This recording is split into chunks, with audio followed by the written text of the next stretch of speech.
Hatred is hatred. I saw a Trump supporter on the news today. And of course, they use that phony, fraudulent excuse of being for Trump because, Hillary wants homosexuals to be allowed to be married. And so they hate homosexuals, of course. And they hate homosexual marriage, of course.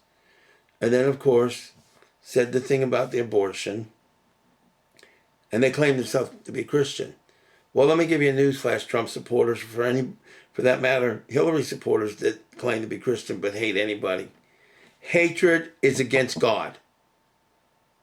You can read whatever you want in the Bible, interpret it in any way or any religious book, but hatred is against God. And every Christian that has filled themselves with hate or hatred, you're eventually going to be defeated. Every terrorist organization, ISIS, you will be defeated. Let me remind the Christians, the Crusades were murderous, and they were even terroristic. So ISIS and anybody of hatred, I don't care if you call yourself a Christian, a Muslim, a Jew, I don't care if you call yourself a Buddhist. If you have hate in your heart, hatred in your heart, you are actually not doing the bidding and or the work of God. You are actually doing the bidding and the work of Lucifer, Satan, the great evil one, the devil. And quite frankly, I am so tired of the religious right, or for that matter, any religious organization. And ISIS, you will be defeated. Al-Qaeda, ISIS, every one of these groups will be defeated. I don't care if you're Muslim. I don't care if you're, Islam, or you could be Christian, Jew, Hindu. I don't care. All people who are murderers and all people of hatred, the great reckoning is coming. And I guarantee you, it's coming faster than you think. And you can put your nose in your beliefs in every religious book on earth of every faith. And you can claim that I'm trying to say things about God that the Bible totally disagrees with me, or the Quran, or whatever. And you're probably right, it does.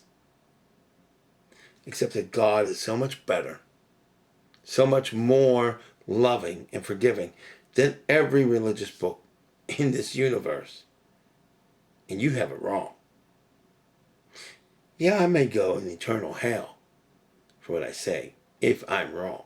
And I very well could be. But I would rather deal with that damnation than to deal with people claiming to be Christians or whatever faith they are, and then hating someone and trying to stop them from their human rights, their human, and I might add constitutional rights in the United States, to have the same rights as you, the heterosexual, or the straight person. You see, people of the right wing, or ISIS, or anybody, America is great because we do have freedoms. America is great because we do have a constitution. And by the way, Christians of America, right-wing Christians in particular, those laws that you don't like protects you just as it protects those you don't like. And for the record, if we were to ever ban gay marriage, as you want to put it, we would have to invalidate every marriage that was ever legalized in America of any straight or gay.